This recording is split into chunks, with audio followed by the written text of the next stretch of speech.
I've realized that when women work together, good things happen.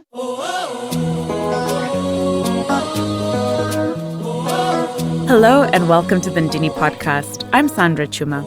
Every week, I'm bringing you conversations with bold, inspiring, trailblazing, and influential women of African descent. These are women from all walks of life, women who are entrepreneurs, artists, social activists, athletes.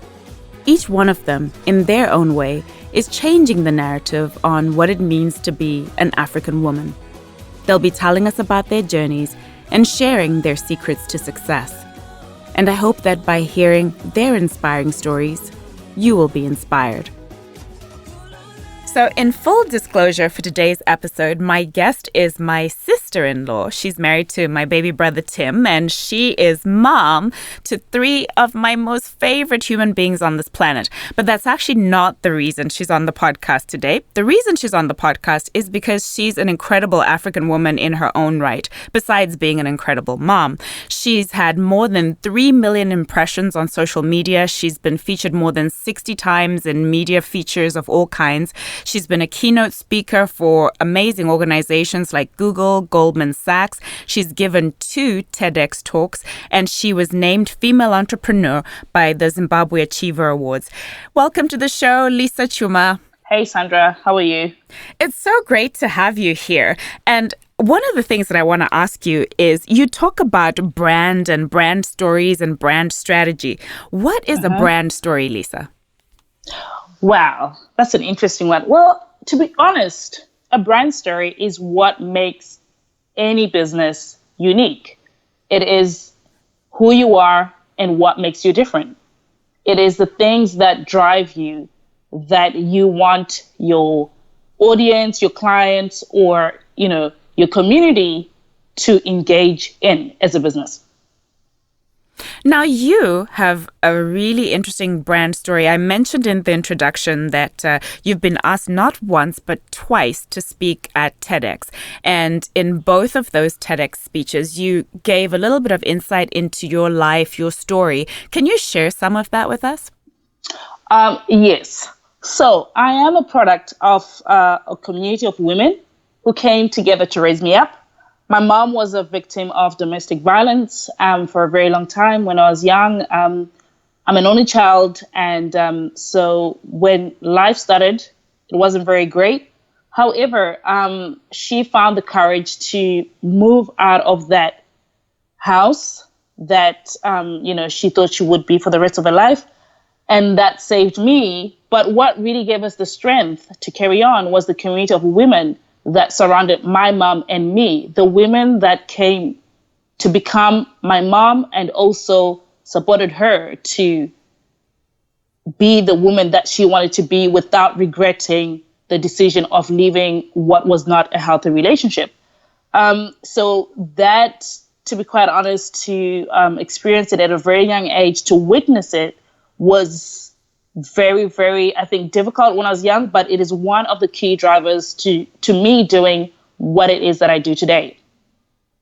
How did that influence you? How did it impact you? And how has it driven you to be who you are? I've realized that when women work together, good things happen. So everything that I do is to actually help women build their visibility.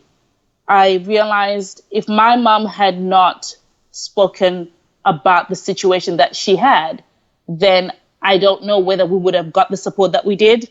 So when I am doing what I'm doing, the platform that I've created, which is the only exhibition for women here in Switzerland, and also helping women to get featured, it is all about raising the visibility of women. I inspire them, I encourage them to speak out and to be proud of who they are and what it is that they do, because this is what I've seen work. I've seen women coming together. I've seen the spirit of Ubuntu, which is what I live by, that people are not people without other people. And this is what saved my life, I can say. And, I give it back to all the women that contributed to making me the woman I am today. So you just mentioned the Women's Expo. What is that, and how did you come up with that idea? The Women's Expo is the only exhibition here in Switzerland that is for women. So it's a platform where female business owners promote their businesses to women that are looking for products and services for women under one roof. Again, it's very women-centered. It's about community, which is something that I believe in. It's about supporting those women that have got the courage to start their own businesses. So it's to say you do have a business, you're great at what you do. But I think we all know, you know as well, if nobody knows about what it is that you do, then, you don't get the sales, you don't grow the business. So I created this platform to say, all the women that have got businesses, here is a platform for you to get out there and actually present your businesses yourself. I think one of the best ways to connect with your potential clients is when a business owner literally talks about their business themselves. I think, it's one of the most amazing experiences anybody can have. And this is what the Women's Expo is about. So you said the Women's Expo is in Switzerland, is that correct? Mm-hmm. Okay. And yep. So how long have you lived in Switzerland? We've been in Switzerland for 5 years, and I started I hosted the first exhibition within 18 months. So I've had 5 exhibitions in 5 years. I literally came to Switzerland because my husband got a job, and I was just literally just coming with him to support him and obviously for us to continue to be a family unit. But I came here and I really felt, I needed to do something. This was my chance to actually bring together a community, something that I've always wanted to do. And I thought, why not take a risk? Switzerland is not one of those countries you do take those sort of risks. But I was one of those crazy African women that decided to go out there and try it. And you know what? It worked out. It really worked out. It's interesting. I've met Swiss women that say to me that they wanted to do it, but they never did it. So, yeah. So what was an African thing? So what was different then? So there are these Swiss women who said they wanted to do it. What stopped them from doing it?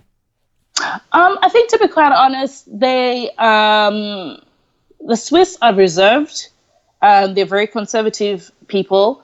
But when I came here, I didn't have a perception of Switzerland, of Swiss people. I just wanted to bring women together. I wanted to create a platform that really increased the visibility of women. So when I came in and I started, I didn't even know what I was doing. I didn't know all these perceived notions about the Swiss being reserved, closed, open, or whatever it is that comes with it. I was just going on my mission. And I think, to be honest, that helped me to actually build the platform then. If I was to do it now, I think I wouldn't do it. Why wouldn't you do it? Well, with what I know now, I now know a lot about the Swiss culture, how things need to be done, and how you just don't do things. So I think if I had stayed any longer without taking any action, I would most probably have fallen into, okay, it's not perfect. I'm not Swiss. I can't speak the language. Nobody knows me. So many things would have most probably held me back. But when I started, it was just really the desire to make a difference, the desire to contribute to the Swiss economy and to bring women together that was driving me, nothing else. I knew nothing else, which I think when they say ignorance is bliss, I'm a true testament of that.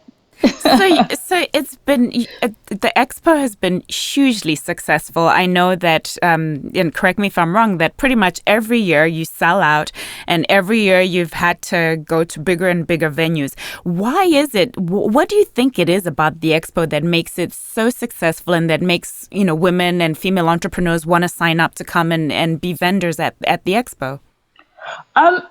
One of the key reasons why the exhibition is so successful is based on my brand story. I've been able to communicate within, the community to other women why it is that I do what I do.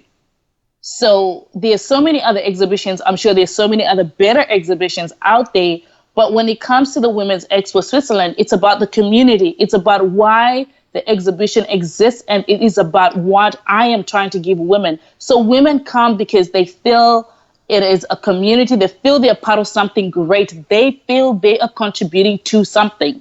They are not just attending an exhibition. They feel they're becoming a part of a community of women that work together, a community of women that support each other, a community of women that believe that it's about, it's about collaboration and not competition. And this is what I know from my own personal experience, and this is what I share. So being able to really communicate my brand story and why I do what I do, I believe has been a competitive advantage to the Expo. So one of your TEDx talks was titled, I believe, Connect to Collaborate. First of all, how did it happen that you've been invited not once but twice to speak at TEDx? And what is the message that you wanted to communicate in those TEDx talks? My experiences with the TEDx talks is quite interesting. I think most people will say, oh, she's a show-off. But no, I'm not. I literally got, invited to speak. I didn't know that they were looking for speakers. I didn't even know that there were TED Talks for women here in Switzerland. But yes, they did approach me to speak. Again, it goes back to the visibility that I managed to secure through, the press here in Switzerland, radio, magazines, newspapers. This helped me to build credibility, visibility, and trust. So I was actually asked if I wanted to speak. So I took, obviously, the opportunity to do that, to share my vision. And really, my vision when it comes to what I do is to see women coming together to work together. If women can get to a point where they realize that we are all unique and we can all get a piece of the pie, I think we will work together better and we'll actually be able to achieve more. I'll give you an example of of a spider web. Basically, a spider web starts, in the middle and then it goes out. But as it's going out, it's getting bigger and bigger. And this is what I see when I look at, what I do. And the message that I wanted to give through my TED Talks was, we have to connect and we have to stay together and we have to be knit together for us to have that, ripple effect as women. And it's also understanding, I keep telling a lot of the exhibitors that, it's understanding that 3 or 4 people can serve one person. I can be a designer and clothe that person. You can be a makeup artist and put makeup on that person. You can be a hairdresser and put, and do the hair and all that stuff. So, the notion of saying this is my client really makes us want to keep going out there to get more people, compared to realizing, hey, if you've got 10 people and I've got 10, we've got 20. If I do the hair and you do the makeup, so we've got 20 people because I do my part and you do your part. And then we end up serving more. And this is sort of the message that I put forward with this connect to collaborate, because we're all unique and we can serve many people differently if we decide to obviously stay within our parts and sort of become experts at what we do. So, Lisa, you're hugely successful in terms of, your ability to get publicity for both for the expo as well as, you've, as I mentioned in your intro, that you've been invited to speak at big name places like Google, like Goldman Sachs. What are some of the key things that you think people who have a story or have a brand and want to be heard and be seen, what are some of the key things that they should be doing? The first thing is they need to share their story. So they really need to talk about it. They need to get out there and let people know that they have something to say. That's the first thing they need to do. The other thing they need to do is they need to get clear on what is it that they want to be known for. And this is really the core of your brand story. What do you want to be known for? And you have to carry that message with you in everything that you do. And as a result, you become the go-to person for that kind of message. I'll give an example. I'm really known for promoting women and connecting women. And if anybody's to think about promoting women, connecting women, they're going to say, oh, you know what? We know Lisa. You know, you really become the next person logically people think of, because they just keep hearing you saying the same thing over and over again. So get clear on what you want to be known for. Get out there and actually share your stories, share what you believe in, stand for something. And I think that's it. If you can do those two things, you will start to see traction. So I know I was on your website, and I know that you've recently started offering a course. Like, can you tell us about that course? What is it? What does it do? Who is it intended for? Yes, the course is called Get Featured, where I am empowering female business owners with skills on how they can actually secure media features for themselves. Because I have been very successful in securing media features for myself, I've constantly been asked by a lot of people, do you work with a PR agency? Do you have experience, with this sort of thing? And to be quite honest, I haven't. But what I've realized, for me to get the success that I have managed to get, it has really come from the media features that I have got. They have gone a long way in terms of, I was in the UBS Client Magazine, and that was 800,000, readers to that magazine. I reached so many people through media features, and the impact that this has given my business, I think, okay, how much was I going to pay for me to reach 800,000 people?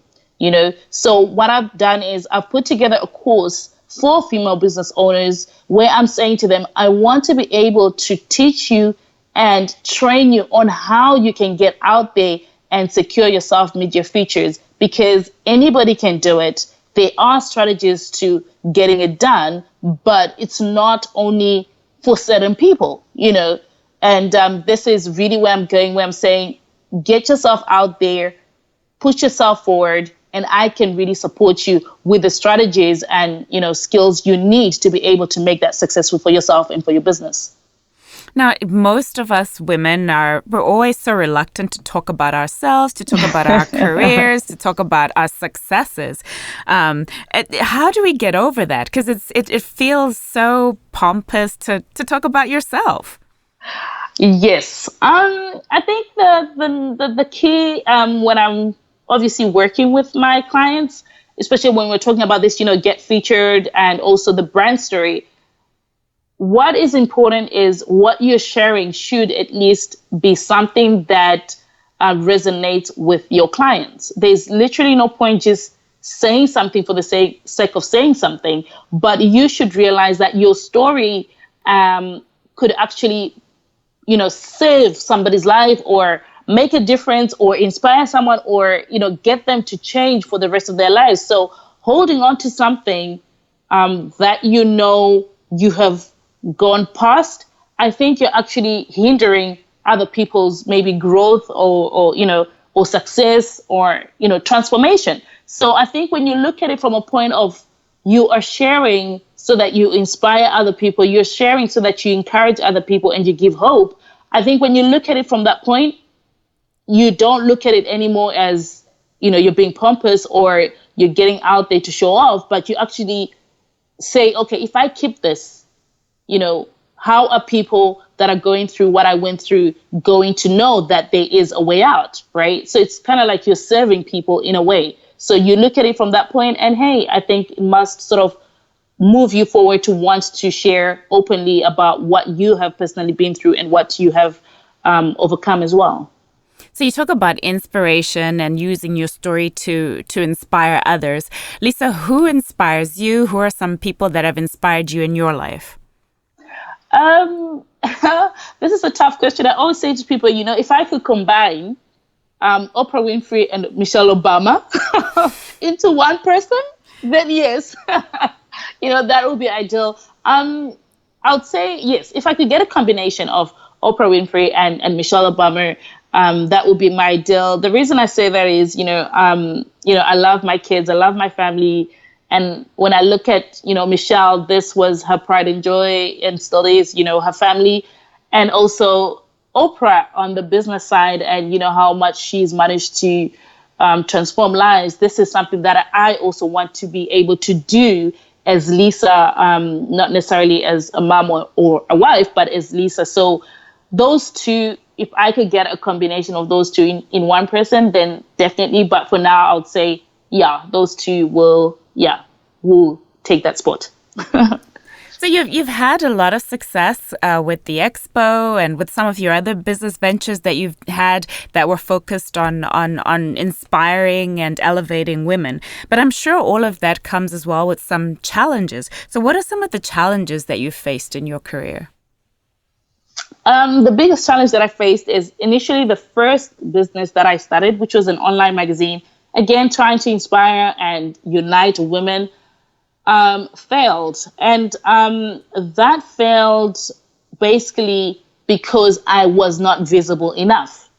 I was living in that place where I didn't want to share too much. I felt, I felt like people would judge me if I got out there. I felt like it wasn't good enough. I felt like, let it be a secret. But what I quickly learned was that was a recipe for disaster, and I learned the hard way. So as much as I'm out there now, some people would say, oh my God, you're too out there. But it's because I know that if I really want to build a business, want to make an impact and really become the woman that I want to become, I really need to be out there. I need to be able to let people know that I exist and what I am doing makes a difference. Otherwise, it doesn't work, because I'm talking from experience. My first business literally pegged up because the advertisers didn't want to advertise in a magazine that only had, 500 readers, so that cost me a lot. So I'm also kind of running away from something that I know had a negative effect on me. So it hasn't all been success. I have failed at some point, and, I've learned. And this is why I'm trying to change things and also trying to inspire other people to make sure that they don't go through what I went through. And what would you say is the best advice you've ever received, and who gave you that advice? Maybe not best advice, but there's a quote that Oprah put together, and it was, you only get in life what you have the courage to ask for. Oh, that's very profound. That is profound. So on that note, Lisa, what are you asking for? What's next for you? What are some big goals, big dreams that you're working on right now? To be honest, right now, I'm all about helping women to get featured. So I'm trying to put together, my consulting agency together to help women get featured. I want to be able to empower more women to know that it is possible for them to get those media features. Their story is worth being written about or read about in magazines and in newspapers. And I just want to get to a point where I share that knowledge with as many women as possible and empower them to actually believe in themselves and to see that they do have something that other people need, and they need to be able to put themselves forward. And so where can people find more information about this course that you're offering, as well as about the Women's Expo, and just find you online? Where can they find you? You can find everything on my website, which is womenexpo.ch. That's where you'll find also the exhibition and the course. And, I'm also on social media. We use the handle we.Switzerland. So that's on Instagram, Twitter, and Facebook. And right now, Lisa, the Women's Expo is in Switzerland, but do you have visions? Is it part of your long-term strategy to move beyond Switzerland? At the moment, I am thinking of expanding within Switzerland, but going forward, what I actually want to do is to add a conference to the exhibition. So right now, the vision is to really put a conference to it within Switzerland and not necessarily going out of Switzerland. So really for people who are outside of Switzerland, the main way that they can get your mentorship, your training is through the online course that you offer. Yes. Yeah. They get featured. Yeah. So I'm going to ask you one last question, Lisa, which is, my last question is, as you know, Ndini is Shona for I am, and that's the whole premise of this project is really I am and women defining what their I am is. So if you could finish that sentence for me, I am a woman who is determined to succeed. Thank you again, Lisa. It's been a real pleasure having you. Thank you so much for your message, and thank you for all the work that you're doing to empower women all over the world. And continued success to you and to the Expo. Thank you so much, Sandra. Take care. Thank you. That was my conversation with Lisa Chuma, who is the founder of Women's Expo Switzerland. She actually has an expo coming up on March 25th, so if you happen to be in Zurich and are interested in attending, you can find more information on her website. It was kind of weird actually having this conversation with Lisa because, as I mentioned, she is my sister-in-law and I'm not used to interviewing her. But she had some wonderful words of wisdom that she shared. What really stuck out to me about what Lisa said was the fact that we all have a brand story. She said it's that thing, that special something that sets you apart, whether it's on a personal level or as a business. And she said we have to be clear about what we want to be known for and be consistent in carrying that message in everything that we do. Lisa also talked about how, as women, we're generally afraid or shy about talking about ourselves. We're afraid to promote ourselves and our accomplishments. And yet, she said that's the only way that people will find out about you and your products or services. She also talked about the African principle of Ubuntu, that people are not people without other people, that it's all about community. She said that we all share a bond that connects us, that I am because you are.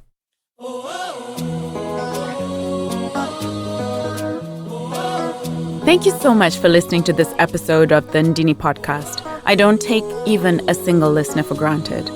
As you know, my goal with this platform is to help shift and change the narrative on Africa, and in particular about African women.